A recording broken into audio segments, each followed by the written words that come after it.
Bitva u Rakovníka nebyla velkou otevřenou bitvou, ale sérií několikadenních šarvátek a potyček.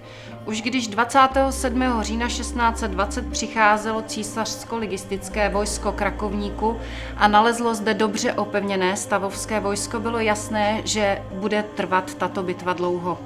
Nakonec trvala 9 dní. Většinou byla mlha, špatné počasí, chyběl žolt, ale také spížovní konvoj a tak nebyla vůle nějakou velkou bitvu zkrátka svést. Už 31. října 1620 bylo na straně císařsko-ligistických rozhodnuto o opouštění pozic a vyklízení bagáže. Proto bylo velmi nečekané, když 1. listopadu 1620 bylo hned po ránu učiněn útok na kostel svatého Jiljí na západním předměstí.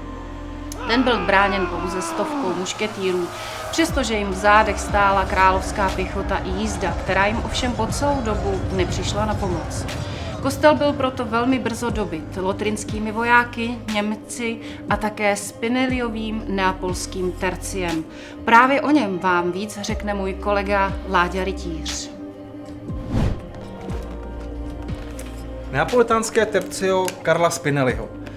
Byla to jednotka o síle zhruba pluku, v době svého vzniku v roce 1614 čítala zhruba 4 000 mužů.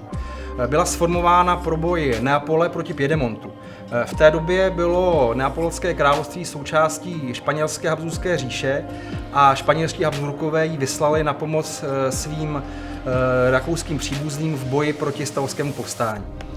Zúčastnila se tedy jako jedna z nejstarších jednotek, měla se sebou 6 let bojů, střet u Rakovníka, pokračovalo všem dále s císařským vojskem na Bílou horu a posléze v letech 1621 a 1622 se účastnila bojů také na Moravě.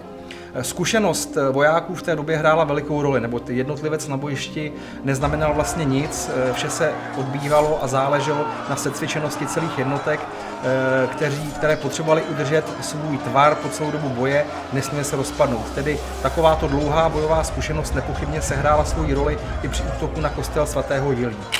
Jak události na rakovnickém bojišti probíhaly dále, vám nyní poví opět Kateřina.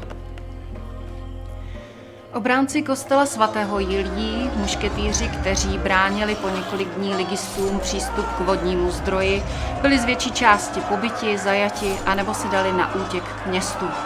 Kostel byl ligisty vyrabován, byla snesena střecha, byl zasypán zeminou, jeden zvon rozrazili, druhý odnesli a od této chvíle takto upravený kostel využívali jako palebnou dělostřeleckou baterii k ostřelování města přes pozice královské pěchoty a jízdy.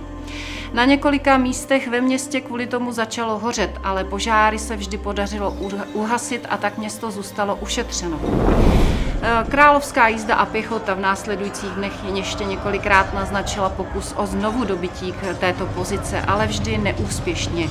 Zřejmě z obavy z vyvolání z většího konfliktu, což byla taktika, kterou tato armáda u Rakovníka ukazovala po celých 9 dní.